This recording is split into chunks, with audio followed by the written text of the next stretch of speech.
now. We're living in a time with so much change and so much uncertainty, as we've been saying. And of course, as an entrepreneur, there are many challenges along the way. And I love the way of looking at the entrepreneur's journey as a personal one, that it's a time to really reflect on one's abilities, improve other things, and really look sometimes at the stark reality that maybe is not matching up with what you would like that reality to look like. So if we were to weave that in with the truth marketing theme of this New Style Summit, which is new because we wanted to be sure we're not draining people in these ongoing online conferences where you don't stop all day, and we get this consistent attention over some months to really apply strategy and authenticity into our businesses. Your particular contribution is around media opportunities. What kind of contribution, and I would like to even say responsibility, do you think media has and Holistic Bliss has in representing something that is truthful? And what does that do to the business integrity that we're all really looking to discuss and discover in this summit? What kind of contribution do you have for that? That's an amazing question. And, it's really been interesting even watching on social media, which, is becoming our popular choice of media in many ways. Just seeing people, expressing their truth with, the virus and everything else connected. And so I guess there's a sense of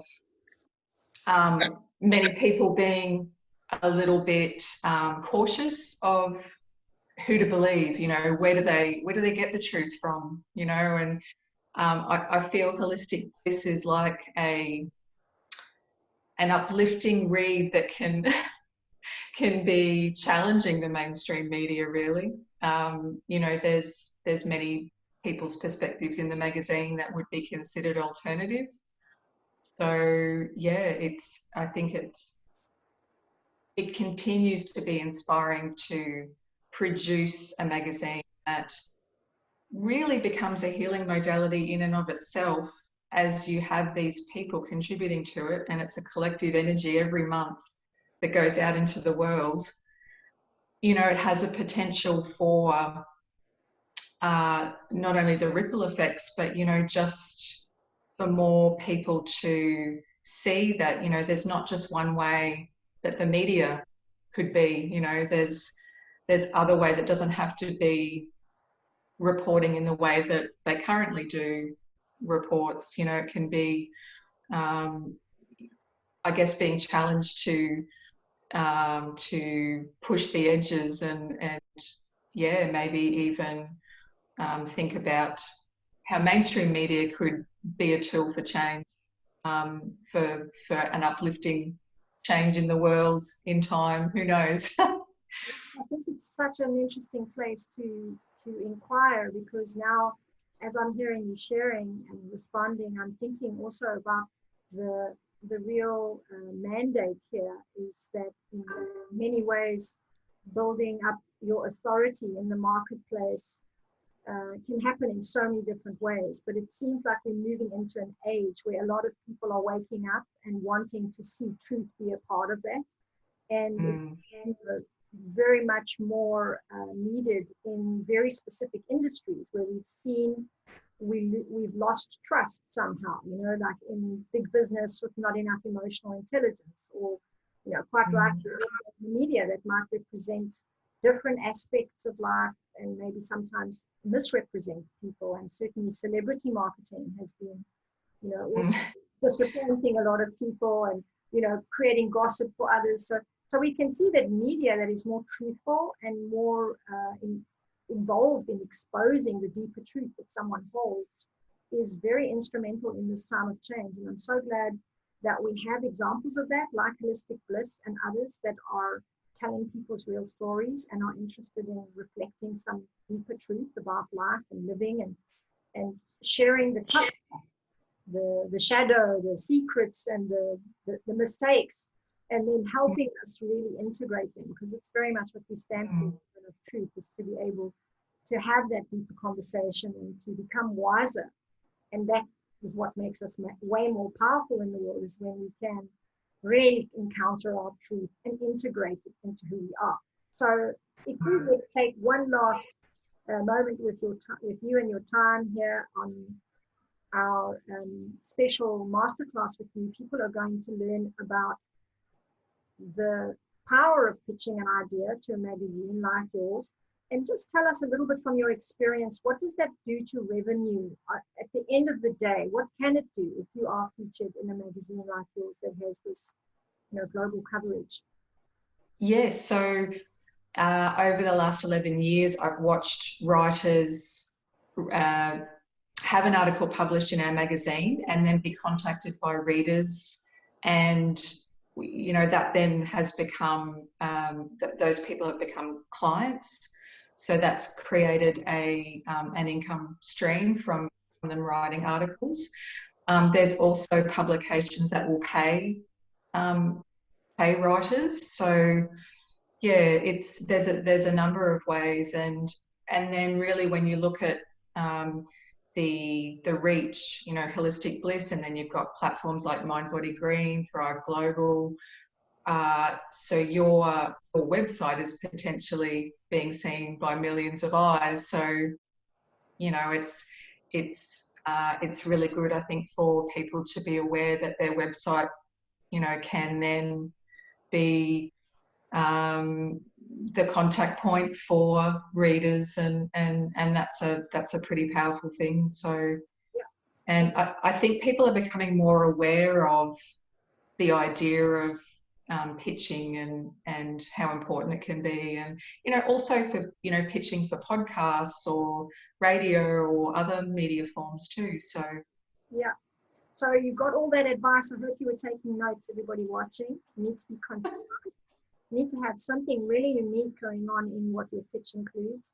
And then you need to have a certain kind of angle that is really interesting for someone to represent when they have loads and loads of applications. They really don't have the time to read laborious stories and your whole life story. So you need to be able to catch it in one special way and present it. And then, of course, it can really promote your website, like you just told us, Vanessa. It can also give you that incredible visibility online, because media has gone online now. And it can also get you paid writing opportunities. If you write and you get good at it, you can actually approach magazines that pay you for your content. And then you also get a chance to really feel that confirmation, that real impact in the world of sharing your story, touching others, being real about it. Because we said that's a very important part of the partners that we pulled in with this summit, is that we have truth at the core of that. So what is your deeper truth? And I loved how much you honored and still do Joseph Campbell. I love his work too. And Follow Your Bliss is one of my favorite pathways as well, where I became fascinated by that state of flow where you're in this bliss state. So I'm always so respectful for that concept of bliss. I think people, when they know the deepest part of what that word means, I think they will also see how this is very much a deeper way of being able to produce your best. And of course, we know now also, Vanessa, I don't know if you would agree with this, that for where we are standing right now, having your content in a magazine like yours and a few others gives a certain kind of credibility that's very hard to create without that opportunity. I think this idea of being featured, and especially in a magazine that aligns with your value system and really agrees with who you are and stands for what you believe in, is a very good way to also build some authority in the marketplace as someone that has ideas worth sharing. So our last little moment with everybody is to give them 3 words that you think are really powerful reminders of what could be their points of focus for the world right now. So this is sometimes a feature we have in our interviews with women of truth generally around the world. We've asked them for this as a way of capturing their wisdom and sharing it with the world. So what would your 3 favorite words be for our audiences? Number one's got to be gratitude. It's got to be, yeah. it's such a powerful thing. And second would be kindness. Yeah. Kindness to ourselves, you know, because we sometimes forget that part. Yes, And yes, no. When there's so much going on, and we had such struggle with ourselves in our lives at this time. I think many people struggling. So kindness with ourselves, definitely, yeah. And what would the third be? Bliss keeps coming up. So Yeah, let's keep yeah. gratitude, kindness, and bliss. If you would like 3 words to practice through this week from Vanessa Finnigan, you have these 3 encouraging words to help you really shift your perspective, treat yourself with love, and really also find what it is that makes you feel really good. And come back for the masterclass 28th of September, the very first launching masterclass at 7 p.m. Central Eastern Time. And we will have some really amazing expertise from one of the most flourishing magazines that I've heard of, Holistic Bliss. And Vanessa will teach for an hour. You're welcome to invite anybody you like to come along. They need to buy themselves a ticket. It supports the cause and gets us all rolling with a bit of skin in the game, I like to say. So it's our masterclass on Eventbrite called Women of Truth Marketing or Truth Marketing. You can find it under those 2 titles. Thank you so much, Vanessa, for joining us. And I believe we will also be promoting the magazine and letting people know more about how they can apply for advertising and different opportunities. We already have it in our group. So if you want to find any of that, it's Women of Truth Yin on Facebook, or find us on LinkedIn, where we're under Yin Aletheia. The ancient Greek word for woman of truth is Yin Aletheia, women become the truth. And you can also find Women of Truth straight if you don't remember that fancy word, but if you want to learn it, why not? So that's all on LinkedIn. And I look forward to seeing you again tonight, where I'll be sharing with you my contribution to the summit. And tomorrow we have 2 more wonderful guests, both at 1 p.m. and again 7 p.m. Central Eastern Time, an interview with our thought leaders who are taking you into the new age of business. Thank you so much, Vanessa. Thank you so much too. Look Bye-bye. forward to it. Yeah, Bye-bye. great time for us all. Thanks. Bye, everyone.